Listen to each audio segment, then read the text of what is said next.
Hi everybody, Matt and Paul here with a video today where we'll be talking about wealth planning and structuring in Gibraltar for UK expats. A lot of interesting tips coming along in this video, but I think to start, Paul, why don't you tell us what do we mean or what does it mean by wealth planning? Well, I think, Matt, before you get to structuring an investment portfolio, you really have to consider the whole client journey. So when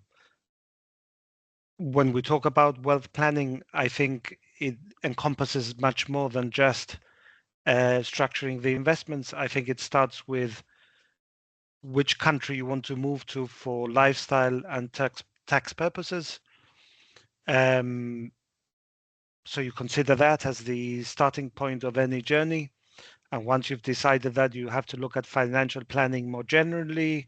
You have to look at tax planning or tax optimization, how you position your investments and your pensions to make your money work for you and stretch more. So, reduce your tax liability, retirement planning for those UK pensions you transfer across, estate planning to limit any liability to UK IHT and potentially succession tax in your new country of residence.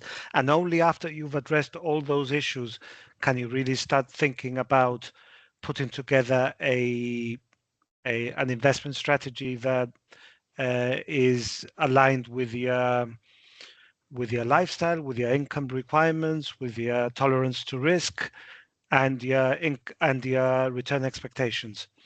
So yes, wealth planning is really the very end of the process rather than the very beginning. Right? And with these things, all those areas that we've discussed and covered all kind of interlink. So I find it very difficult to disentangle them because it's all part of of giving holistic advice. And as I said, I see wealth management as the very, very end of the process once you've addressed all those issues. Perfect. And so today we're talking about wealth planning for UK expats in Gibraltar. And I don't know about you, Paul, but I sometimes have these conversations with people and they say, look, I'm moving to Gibraltar, which we're generally helping them with. I've got, my IFA or I've got my assets managed really well in the UK. I'm moving to Gibraltar. Gibraltar is a lower tax region. I'm just happy to continue as I am and I'm sure I will pay a lot less tax. Tell the people watching why that's not quite right and what maybe they do need to do. Well, they need to consider the fact that if they have UK citus assets, then those might be subject to UK IHT. And, tax positioning is really, really important. You have to consider how you mitigate tax in the UK upon leaving, and how do you position your pension savings and investment in a way that is going to limit your tax liability and maximize your returns. So yeah, I I always, the start of any conversation is, the UK IHT rules, and I don't want to delve too deeply into the subject matter because this is about wealth planning or wealth management. But you really need to consider, how UK IHT rules will impact your investments, and that has, as you know, changed in the autumn budget of 2024. And then I always say, you have two almost complete scenarios, and I understand it's not that clear cut, but in my opinion, when you leave the UK to become tax resident in Gibraltar, you have to think about two possible scenarios: leaving the UK with no intention of returning, come what may, almost buy a burial plot in Gibraltar because there's no way you're going back, and leaving the UK with a remote possibility that you might return sometime in the future for whatever reason, death of a spouse, ill health, grandchildren or children, something that draws you back, or the fact that your spouse dies and you need a social network. And if that is the case, you almost have to structure your assets and plan with that in mind. And I know it is not something that we um, bring to the table in a conversation, but probably it should be. It should be. And I don't think it's that clear cut, because if someone leaves the UK, more often than not, they have no intention of returning. But I think they almost have to plan for the possibility that they do, and make sure that their assets are also efficient in the case, or are nimble enough and flexible enough that you can turn them into a tax efficient structure in the UK should you return. I know that this is, yeah, it's tax planning, it's estate planning, but it's also wealth planning, in my opinion, because what you want to do is you build your wealth over your lifetime, and you want to conserve and protect that wealth so that you can um, have the best possible lifestyle in retirement, but equally that there's some residual value that you pass on to your heirs. Yeah, exactly. And I think that ties into what you said earlier, Paul, in the sense that the wealth management comes at the end of it, and it's all about your situation. It's your goals, what you're trying to achieve. Is it that you want to pass on to your beneficiaries? Is it a case that you want to maximize your income, and therefore the kind of planning comes from that? And I think when it comes to these sort of videos, we're talking about wealth planning. I think we could talk for like 4 or 5 hours on this, but it's not really the point of a short video. And I think also you mentioned tax. And I think tax plays a huge part in it. And it's not just a case of, a UK expat is living in Gibraltar now, you pay less tax. No, you can structure that way. I mean, we used to use a very simple example, and we won't go into depth because we've got other videos on this. Somebody has a UK pension, they move it to our Gibraltar Cure-Ops. On that Gibraltar Cure-Ops, on the income side of things, you pay 2.5% in Gibraltar. That is a very smart way, and almost, I think I often use the term no-brainer to people to do that. There are other considerations, and that's why every sort of well planning and well structuring needs to be done on a one-to-one basis. But for me, it's vitally important. And, the amount of money people can save, and the level of comfort it can bring, and all those other intangibles that come with making sure that you're structurally corrected for your new country of resident. And like you say, Paul, planning for the extended future as well. So I think in terms of, bringing, some structures that could work, um, I think we talked about flexibility, yeah? Having Yeah, your investments that they're flexible enough that you can flip them over into something that will be tax efficient in the UK should you return. So in terms of pensions, yes, if you transfer UK pensions, it goes into a Gibraltar Cure-Ops.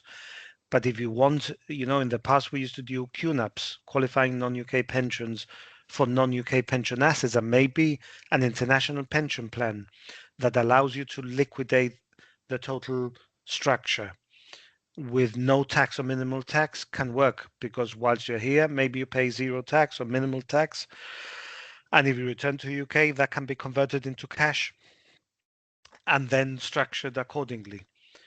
And the UK bond settled inside a discounted trust or UK ISA could work. But you could even, for those who are thinking, well, you know what, there's a remote possibility that I might return, you can still set up a UK bond being a non-UK resident. You have to sign the documentation in the UK, but you can set up the UK bond settled into a discounted gift trust, making it attractive from a UK perspective. And it works should you return to UK, and it's still it becomes outside your UK estate. So that's worth mentioning. I think you get, is it top slicing relief and some other relief, time apportionment and a few others for yeah, being outside the UK. So it yeah, works even better. So there are options for those planning to return to the UK. And yeah, that is part of wealth structuring. Now, wealth planning, wealth structuring, wealth management. I mean, we've been talking about wealth structuring and wealth planning more than wealth management. When it comes to wealth management, the advice and the structure of the investments depends on, they have to be current for the time. I mean, you may recall, Matt, during COVID, we issued a lot of research notes on investments which did not perform for 3 or 4 years, and people were very disappointed. But they were based on macroeconomic factors, and they were quite solid in terms of the research was solid. It was based on macroeconomic data. We knew that the investment would come good. And for example, silver, when we started recommending, was priced at $11 an ounce. And this morning it's $114. That's a 10x. And we said that there was an upside. We didn't expect so much upside. We certainly thought that we would test and exceed the 2011 all-time high for silver, which was $50. I think that was kind of, yeah, it's possible because of the macroeconomic environment, the political instability, the fact that old structures are and blocks are disintegrating, and all that was positive for silver was a key component in solar panels, and we gave a lengthy explanation. And the same with gold. You may recall gold was hovering around 1.6, 1.5, maybe even 1.4. I think it was 1.6. And we said that it would certainly test 3,000. And yes, then it took 3 or 4 years, and everyone thought that that was the most badly researched advice you could give anyone. Well, today, this morning, is nearly 5,300. And I think when we gave the advice, we said 3,000 will be exceeded. Some think they could go to 5. We don't want to say that just yet because it might sound, people will think that we haven't done our proper research, and I think so. We said no. Let's on the side of caution and say it will surpass 3,000. But look, it's 5,300, and the world is more unstable today than it was in 2020, 21. Hard to imagine, but it's true. And look, it's gone to 5,300, and now big investment houses are calling for 6,000. All the big investment houses are now saying that you should have 20% in gold and in gold. I mean, it's unheard of. People like the CEO of, I think, JP Morgan, who's anti-gold. He's saying you should hold a large percentage of your investments. Ray Dalio, who's one of the biggest hedge funds in the UK and a very well-known figure, he's spoken at the World Economic Forum. He's saying you have to hold gold. Gold is now an essential component of the investment portfolio. This is where we add value.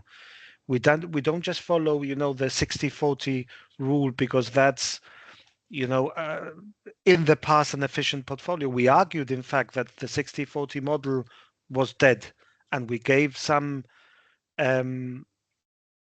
We explained why that model was not suited for the environment we're in today. But we said it in 2021, not in 2026.